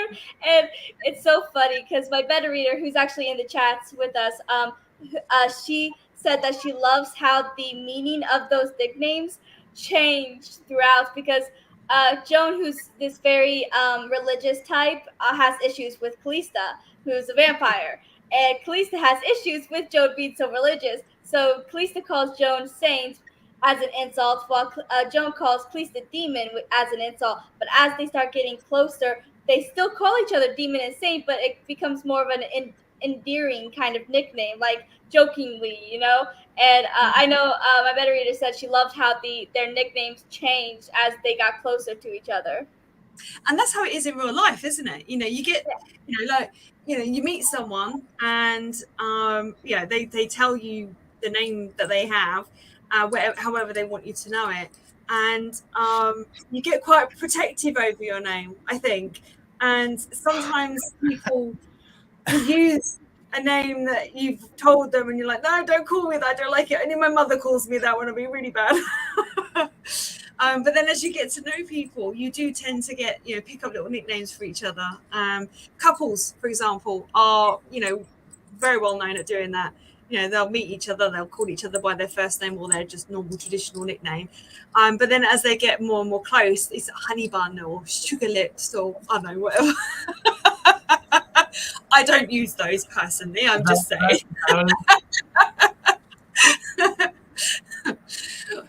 So, hilarious. Go on, Adam, what were you going to say? Sorry. No, go. So in your book, Moonlight, I'll put the picture up on the screen. Tell us a little bit about what's going on surrounding the bit that you read. What's kind of leading up to that point? What's kind of led to those characters having that happen? Okay. Actually, the lead up to the scene that I just read out actually kind of starts in the first book, because after the death of Yorith,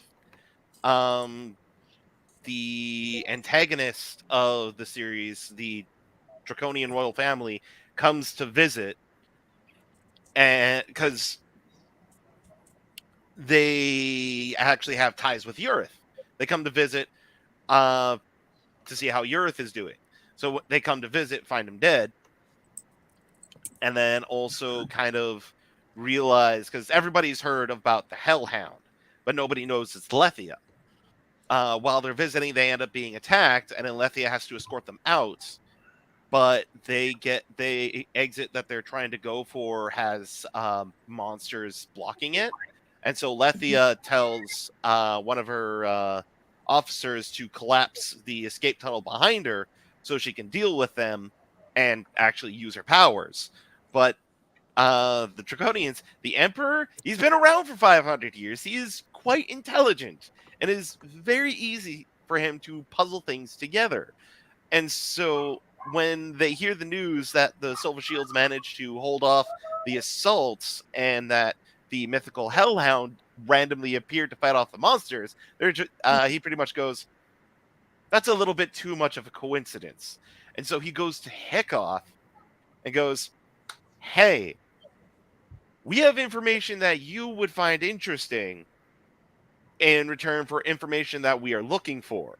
And so he tells Hickoff his theory about Lethia and her identity, which sends him off to start investigating it, which then in the second book pays off when he finally finds her. And very good cool. Yep. Oh, I was just saying good confrontation. Yep. I like it. Yeah, I think having that conflict is really important because it kind of pushes the story forward, doesn't it? If you think back to all the good books or stories or poems or even, films that you've seen or even TV shows, they've all had conflict somewhere within those, whether that's in inner conflict or external conflict. So, very cool. I like it. All right, Jamie, you've been very patient. And we're very excited to hear. Listening to everybody. I've been seeing it so far. That's the most important thing. Yeah. I was saving a bit of trepidation. I was like, yeah, kind of. Are you comfortable with us popping you up on the screen like we would for everybody else? Oh, wonderful. Cool. We'll do the same thing. And tell us one more time while you're up, just name of the book, introduce yourself one more time, give us a little backstory about what's going on if you need to in the story. Sure. So Jamie Bean, my book is Untouched. It is a new adult adventure novel set in the Amazon rainforest. Basically, I'm going to read from the beginning-ish of the book because I don't want to give away spoilers. So I'm going to kind of lead up to the inciting incident, if you will. So this is chapter 3 of my book Untouched. Pardon me if I put the book in front of my face. The boat engine clicked off, silencing the cacophony of grinding and whirring that had encompassed the group during their travel upriver. Gliding solely on the current, the driver steered effortlessly down the narrow tributary, avoiding fallen trees and low-hanging branches. Without the steady background noise of the engine churning up water, Marisol could finally hear herself think. She glanced over at David. His head lolled off to the side while his sunglasses hung sloppily over his ears. He had fallen asleep almost instantly once they took off from Iquitos. Marisol figured it was probably for the best, given how green he already looked by mid-morning. The trip so far had been smooth. They stopped briefly at a local village to trade out supplies, but stayed on the boat while the crew loaded the back row of seats. Marisol spent the majority of the ride watching the water. Occasionally, another boat would whiz by, making them slow down to avoid the waves given off by the passerby. Once they went a few hours up the Amazon, she realized just how remote they were going to be. They passed small villages off the river here and there. Small children bathed at the river's edge as they passed, the mothers dipping their clothes linens in the water as they watched over the young ones. The villages themselves were crude and comprised of large timber logs. All of them stood on stilts. Dr. Morrow had explained how the Amazon gets its water and why all the buildings needed to be elevated. Once the snow caps from the Andes melt, the water comes down and floods the Amazon basin. We're here during the middle of the dry season. Shortly after we leave, almost all our camp will be likely underwater. If you look at the building supports as we go by, you can see the water line from the floodwaters. Dr. Morrow pointed up as they drifted by the last village on their route. During the wet season, they will get around mainly by boat. It's really amazing to see. Unfortunately, we rely on the dry season to get most of our research done. So what do you do during the wet season? I actually have a former student who wanted to stay behind after our trip and keep the research going year-round. We'll be meeting him at our most interior site in a few days. He's in charge of the equipment and keeping the camps accessible. He makes sure the paths are clear and bunks at the research lodge during the wet season. Last year, he took a canoe out just to see how far he could get without having to walk. Laughing, Dr. Morrow continued, "Let's just say he didn't make it very far. If he's one thing, he's ambitious." He wanted to stay? Just like that? That's strange. That's definitely Ben, Dr. Morrow said. He fell head over heels with the jungle. He's wicked smart, and to be honest, he's an incredible asset. We've cataloged more samples with him here than in my last 2 trips combined. When he's not at the site, he helps out as a guide to visitors at the lodge. The ecotourism helps to fund the research projects, but Ben never needs an excuse to keep exploring. Geez, he seems intense, Marisol said. A smirk crossed her face as she raised an eyebrow. Is he single? Dr. Morrow let out a barking laugh. Yes, he is, and only because he and his boyfriend broke up when he decided not to come back to the States. She turned and reached behind her to shake David's knee, jostling him awake. We're about 5 minutes out. Rise and shine. David blinked his eyes open, looking out the side of the covered boat. Tall trees loomed over the brackish water of the river, creating a green border that hugged the bank and followed its every curve. The water sloshed up against the metal siding of the boat as it slowly skirted the surface. Wow, David breathed as a group of small, colorful birds congregated on the branches of a nearby bush. Wiretail mannequins, said Dr. Morrow, pointing. He glanced up, studying the sounds of birds chirping. The trees on either side of them were dripping with bromeliads, dotting the endless greenery with splashes of pinks, oranges, and purples. They rounded a bend as a series of both large and small huts mounted up on stilts came into view. The driver steered the boat seamlessly between tethered canoes and pulled up next to a small wooden dock. Small fish darted in and out of view in the shallow riverbank. A short man jogged barefooted down the steps leading to the dock. "Julia, it's about time," the man yelled with a thick Spanish accent as he approached the boat. "Claudio, hi. We got held up by some rain, but we made okay time, though. It's good to see. Yes, he said, cutting her off. He leaned in and lowered his voice. "I need to talk to you about Ben. We have a situation." He reached and grabbed Dr. Morrow's hand, helping her out of the boat. "Guys, I'll be back in a few," she said, her smile dropping. "I'll have Paul, the biologist here, show you where to go. David, would you mind grabbing my bags?" Sure thing, Dr. Morrow, Dave replied. She sped up the steps alongside Claudia, their hushed but harried voices growing quiet as they climbed the stairs and out of sight. David's eyes followed her, his eyebrows pinching in concern at her quick change in demeanor. He grabbed his bag and lifted Dr. Morrow's backpack and suitcases out of the boat and onto the dock. Marisol handed him her bags before taking his hand, steadying herself as she climbed out of the rocking boat. Do you know what they were talking about? David whispered to Marisol. Dr. Morrow said that she has an old student here who's kept the research active while she's back teaching. Hopefully everything's okay. It's going to take me at least 2 trips to get all these bags. Why don't you head up and I'll bring everything up behind you? Well, that's very gentlemanly of you, she said, giving an exaggerated curtsy before heading up the wooden stairs toward the main stilted hut. Dr. Morrow stood with her arms crossed at her chest as she stared at the lodge director pacing in front of her. She glanced around the circular room, empty outside of the hammocks strung up every couple of feet attached to the support beams. The lodge was quiet, with most of the visitors out on guided hikes or fishing trips in the late afternoon. Dr. Morrow narrowed her eyes onto Claudio and stepped toward him. What do you mean you haven't heard from him? She asked, a sense of urgency floating through her tone. How long? He missed the last check-in. He's gone radio silent. We've been trying to reach him for the last 3 weeks. And you haven't sent anyone out to the site to look for him? Why wasn't I notified? We did send a couple of guides. They reached the second camp and wouldn't go any further. What do you mean they wouldn't go any further, Claudio? Dr. Morrow asked through gritted teeth.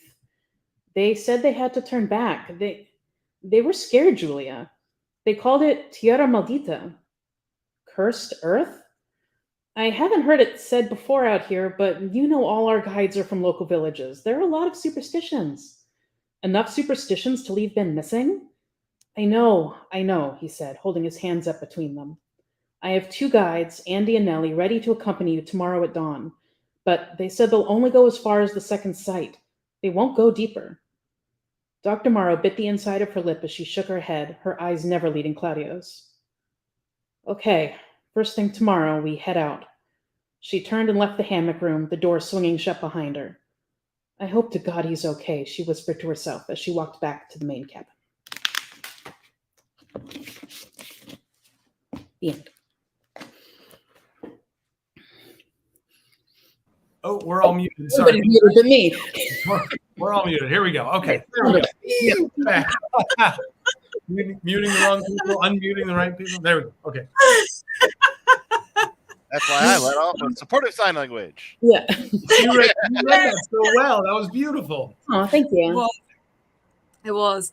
Tell us a little bit about like the overall part of the book. What's the story about in general? Yeah, is it turning into some 70s horror movie? Because I swear to God, that's exactly what it felt like. It's supposed to kind of dance on the area between reality and fiction. Almost all of my book is based in reality off my experiences traveling to that exact area of the rainforest. Oh, cool.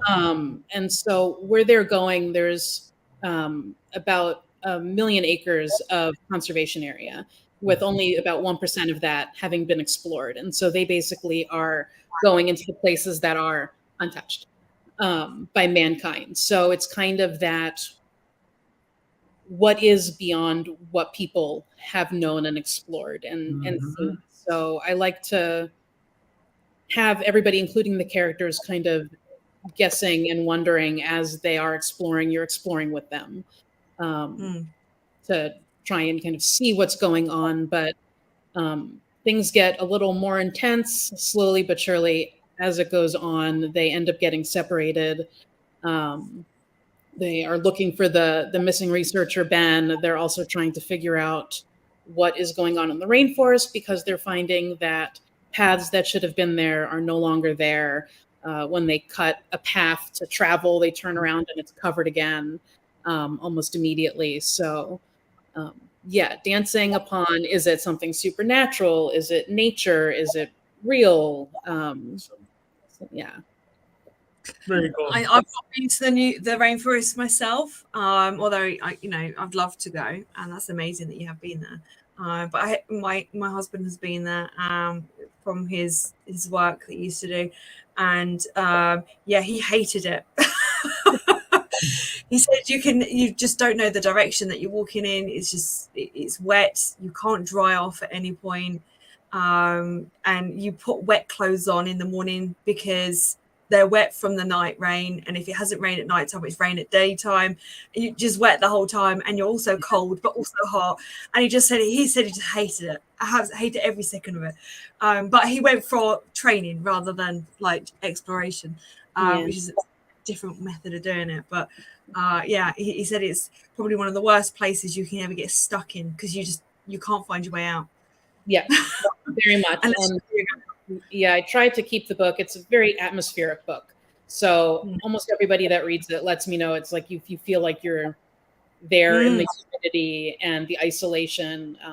Hence why I don't have too many like death things because they are completely isolated, alone with nobody else. So there's always this question of will they, won't they make it out alive. So. And I think that sorry, go on, Adam. Go on. I was just gonna say, did you have those feelings while you were in the jungle? Were you worried I never gonna make it out or something? No, I stayed on all the paths that they were exploring on my own. Went about it smartly. So Well, just follow that trail. But I think when you kind of with guides as well, who know where they're going, they know the routes, they recognize everything, that particular area that kind of makes it a safer place to be, although and if you've chosen to go there, I think that there's an element of adventure and excitement with that. But I think if you've been made to go there because of work, it's probably a slightly different way of seeing it. But it's the rainforest is beautiful from what I've seen, all those videos. But it goes very quickly from enjoying it and wanting to be there to shit starts going down, and then you're like, oh, why am I not at home? Because you have to, the amount of water you have to consume there is quite significant, isn't it? Because you're also sweating so frequently. If you go to a country that's got a dry heat, I don't know, like Greece, for example, you end up, you drink clothes, but it's not really that important, so your link there for you, Joe. Dry weather doesn't pull out the moisture from your body as much as a wet heat does. Yes, yeah, absolutely. And it's just, I don't know, sticky. What was your... Oh, go on, Adam, sorry. I was curious, Jamie, where are the characters from? Because you used the word wicked for very at one point, which is very Massachusetts. Is that part?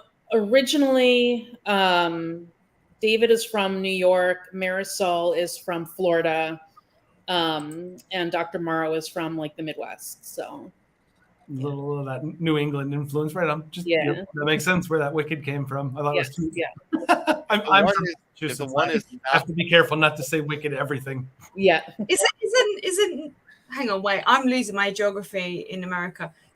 Midwest, north, hang on. Where New England's northeast, isn't it? Correct. Yeah. And Massachusetts is part north. Of that. It's part of New England. It's part of New England. Yeah. They're all a bunch of tiny states in the Northeast. Yeah, New England is a region of a bunch of tiny states. Yeah, that's a good way to put it. That's because of us. Except for Florida. Florida is its own thing. Florida is very much its own thing. Yeah, Florida is but Florida's about the same size as Great Britain, roughly. Yeah. And Northern Ireland. I'm in Florida and I was in England a couple months ago, and every time somebody was like, oh, but we're so far away, and I'm like, you're the next town over here. So big geographical difference. I hated Florida when I was there. Did you? It's not great. Yeah. Especially now with everything going on. It's awful. As a Canadian, I can't comment. Do you know what? Canada is one place I really would like to go. It's on my bucket list. And again, it's another place that my husband's been. He says that where we went, it was bright sunshine on the one day, and then they said they needed to sort out all their kit and make sure that it was put away properly and everything was oiled properly and everything else, because they were going to have a snowstorm overnight. And he was just like, okay. And he said quite a significant snowstorm there.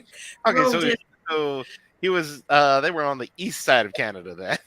Oh, I don't know exactly where he went. I just know that he went there. And yeah, Honestly, that just sounds like Canadian weather. You step outside, it's perfectly clear and a beautiful day. 5 minutes later, all of a sudden, it's a downpour. It's like, where did all this come from?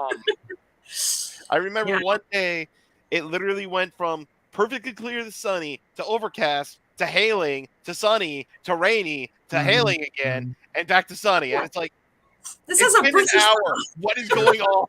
Yeah, that's West Coast. That's West Coast weather. Yep, that's exactly how it is in Oregon too. Yeah. It's a bit like that here. Yeah, it can be so. Where I used to work, we would talk about the weather with the kids, and we'd ask them what color the sky was, and the color that they came out with was grey. And I was just like, no, it's very British. Yeah, it's blue, and they were like, no, and we looked out the window and it was grey, and it was just like that. You're not helping clouds. Yeah, that was fun. So when it actually was sunny, which was not very often where I used to live, when it was sunny, I was just like, look, see, it's blue. That's the actual color, and they were like, wow, we don't believe you, miss, but wow. How old were these kids? They were reception and early years, so 3, 4, 5, and 6. Oh my gosh. Okay, that makes sense. Cute. Very cute. Very, very cute. Right, would you like me to read a little bit? I was going to say, are you going to read to us now too? Yeah, totally. Let's do it. Yeah, no worries at all. All right, I'll do my bit. All right, so this is from book 1 of my Tales from Ere series, which is my dark fantasy series. I've chosen a section where it kind of leads up to the character's death. I'll keep an eye on the time though, so that it's not too long, and I'll sort of stop when I've done a few minutes. But yeah, it kind of leads up to the death of a character that's very poignant in Ray's life. Okay, and my book's called Of Thorns and Demons. As I neared the wooden door of Nayli's home, Elias sidled out, closing the door behind him, his face pale and haggard, and he whispered, I've been waiting all day for you. You've been a long time. I've been so worried. You can't be here. What? Why? I stepped towards him, ready to push him aside, angry with him for driving Nayli away. I need to see Audrey, please. Tears welled in my eyes as the pain in my chest ached to hold her, to comfort and hear her voice. It was all my entire being longed for, and it was all I could think of. Her soothing voice humming as she held me, rocking me in her arms, and he gripped my shoulders hard. Go home. His voice was fierce and cold. A flash of Nayli's wide eyes as his fist raised above her head, and then her bloodied and dark face as she replayed in my mind. I want to see Audrey. I furrowed my brow. I want to see her. Why can't I see her? A loud sob escaped my mouth, and I bit my lip. His glazed eyes burned into mine. Not now. You need to get home right now. There isn't much time. It's your father. He's dying. The words echoed in the air as I processed their true meaning. Dying? An ice-cold cloud descended onto my shoulders, and the fullness of my body emptied into a shell that I couldn't control. My feet disconnected from the ground. I pushed away from the tight grip of his hands. No, you're mistaken. Ray, his voice was distant, and he reached for me, but I pulled away as strange grey and white colours saturated the colour around me. It's not a mistake. I know he would want you with him when the time comes. No, you're wrong. He can't be. He was fine this morning. Even my voice was far away and faint, and I staggered backwards. Give him some drops. My brow furrowed. There are none. I gave him what was left over from Audrey, but he reacted to it and somehow it accelerated the symptoms. No, a vague acknowledgement said it was my voice that spoke, resonated with me, and my body drifted away from the man in front of me. No, you're wrong. He shook his head. No, I'm sorry. A rich, deep heat of red and fire burned in my stomach, destroying the strange lightness that had separated mind and body. As my emotions collided together, the force of which escaped from my shoulders through to my hands, and I shoved him hard away. You weren't even friends. You lied to me, and you're lying to me now. And as the last syllable of my words sounded, I sprinted up the gravel path to the cottage, my home, and to my pa. I didn't know this could happen. I didn't know this could happen. His eyes swelled up. I couldn't save him. Elias's voice chased me up the incline, its strength diminishing with each step. Taking the steps two at a time, I sprinted up the stairs to Pa's bedchamber, throwing open the door to the darkened space. Thick drapes that usually framed the windows were instead drawn across, covering as much of each window as possible, where the last ray of sunlight glinted off the dust particles. Nothing had been moved or changed since that tragic night 16 winters ago, and the ornately decorated trunk still contained her clothes. The faint aroma of lilac and gooseberries still scented the room, even after all these years. He had never let her go, not really. The large maplewood bed boasted the central point of the room and was where heavy rasping noises sliced through the stillness of the room and came from the body lying there prone and groaning in pain. I rushed to his side and grappled with the covers for his hand. It was cold and clammy. I brought it to my lips and kissed the wrinkles resting my other hand on his very hot forehead. It was hot like Audrey's had been. Papa? Placing my fingers on his chest, I checked his pulse. It was fast and weak, his chest crackled with every breath and mucus thick. Coughs erupted, reddening the towels that held to his lips. You're going to be all right. I'm here. I'll look after you. Keeping one hand on his, I wiped away the tears that fell from my eyes with my other hand, and I stifled a sob. Why wasn't he in a coma like Audrey had been? A small cup rested on the sideboard beside the bed, half full with a red stain pooling at the bottom. Blood. I scanned the room. There was nothing that stood out, nothing that inspired me to help him. He coughed again, pulling the stained towels to his lips. That was something. A fresh towel to mop the sweat would help. Here, let me get you a fresh towel. It'll make you feel better. I peeled his fingers away, the skin under the nails black. What was that? Squeezing a fingertip gently, I watched as the shade of black did not change. Was that normal? Repeating the experiment with my own, it flushed a pale beige before returning to its usual shade of caramel. Definitely not normal.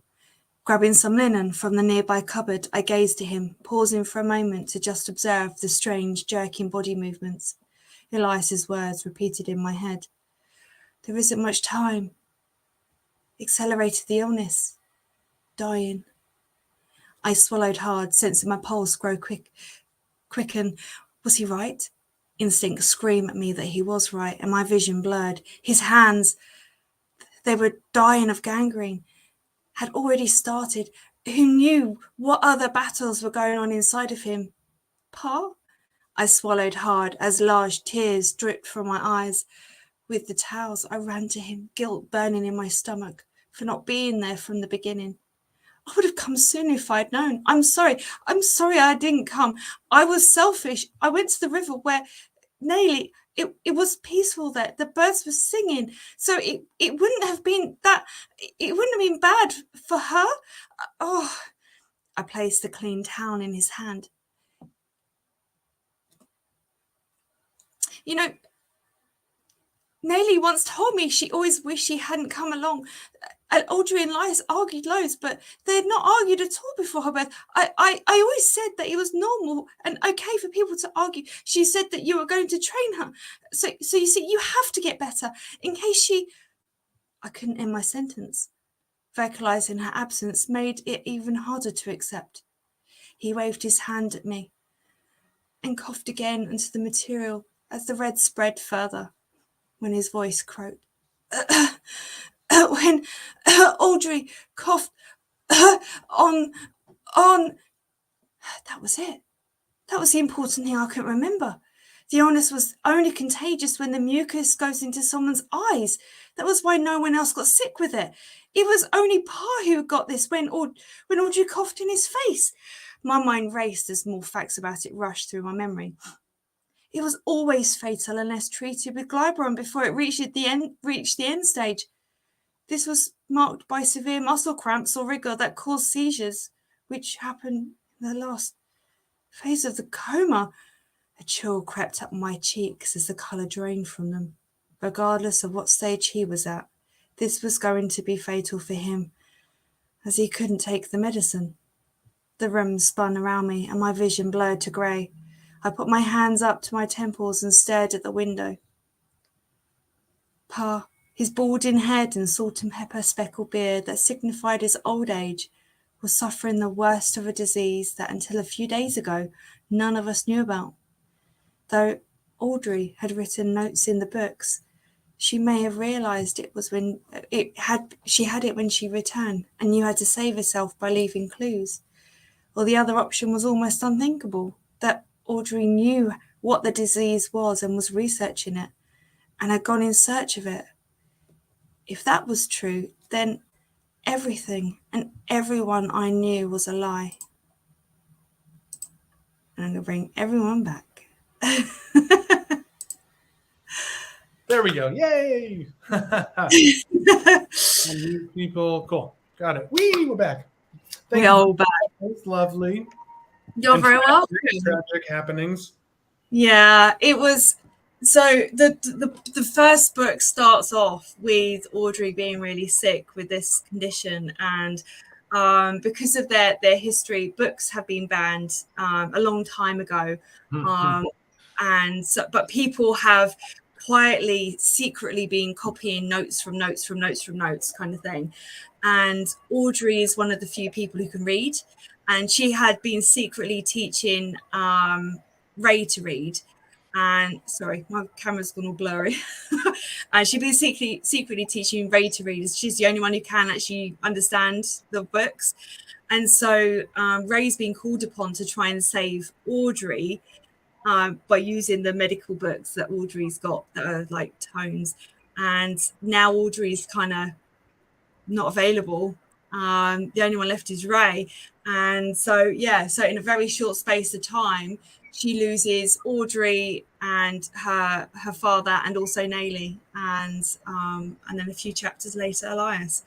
So yeah, it kind of, there's a lot of death at the very beginning of book one, and a lot of it is about how she copes with that.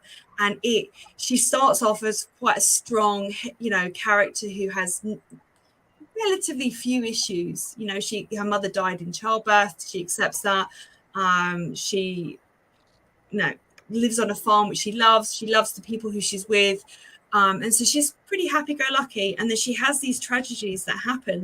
That starts to shape her character, and then from that you end up with her being kidnapped and held captive in a castle dungeon for months, and then she gets tortured and traumatized there.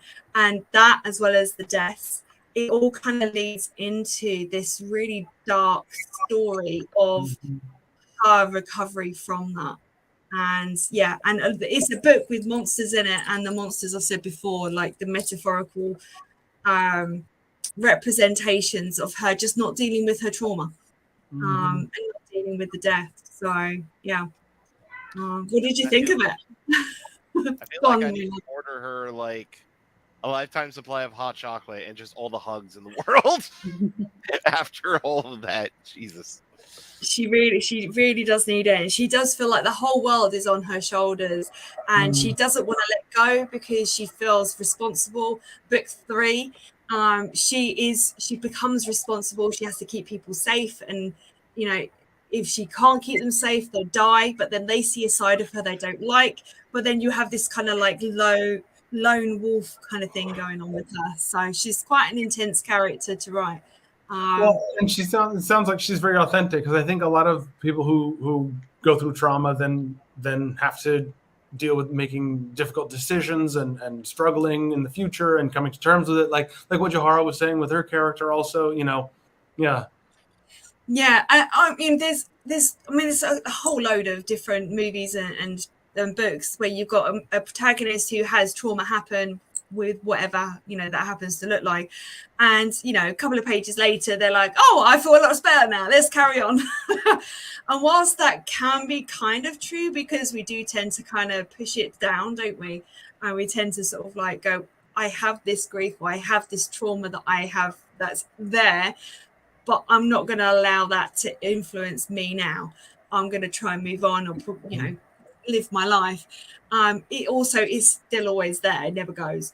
But Ellie's actually, I've just read some of the comments. Ellie said, love how the monsters represent the trauma. Thank you. And thank you for your comments about how emotionally impactful that was. I really appreciate it. And it helps you appreciate Ray and her story development, or character development, a little bit more as well. So there you go. I do have actually a book cover that I can share with you if you're interested. So this is book 1. Ooh. And that's the book that I was reading from. And that's actually out at Waterstones. You can actually just search of Thorns and Demons and into Waterstones, and it will come up. And it's also on Amazon as well. And then book 2 looks like this, which is a follow-on from it, of Shadow and Swords. And I'm in the process of writing book 3, which I don't currently have a front cover for just yet. But book 3 is in the works. I'm going to say a huge thank you to all your. Thank you, Ellie, for your quite about my cover. Thank you.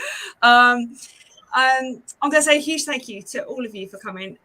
Jamie, I hope you feel like you've been welcomed. Yeah, of course. No, that's been wonderful. Yeah. Excellent. And we love having returning guest authors. So if you're ever in the neighborhood, or you'd like to hit us up again, or, stay in touch with us, and you're very welcome to come back on. And if you go, do you know what? I really would like to go back on this show again, because I really want to talk about this part, or I really want to talk about this book, or I'm writing this and I want to share it with the world. Or maybe show posters that I'm actually going to be able to start selling soon. Yes. Yeah. If you got stuff you wanted to plug on the show, we'd love that. Absolutely. Yep. Yeah, absolutely. And everyone is welcome. And Johara, thank you so much for coming back on again, and Moonlight as well. It's been absolutely brilliant having you both here. And I hope you have enjoyed. Go on. We also run a Discord. Jules has a Discord. I'll send Jamie. I think you're the only one who doesn't have the link, but I'll send it to you so you can join us as well. It's just beta readers, just writers. It's very small group, but yeah, I'll send it to you. Love it. Do I have Slow but growing, which is lovely. If you haven't, I'll send it to you also, Moonlight. Totally. Yeah. Yeah, absolutely. Very welcome. And also, share this video, with people, or snippets and share it. It helps the community grow, which is what we're trying to do. And we're actually doing pretty well. We are growing. We are a growing community. Each week we do this, we have more subscribers, which is amazing. So thank you also, everyone. Big heart to you all. I can't. My hands don't want to make the shape. I'm trying. Right, it's all good. Perfect.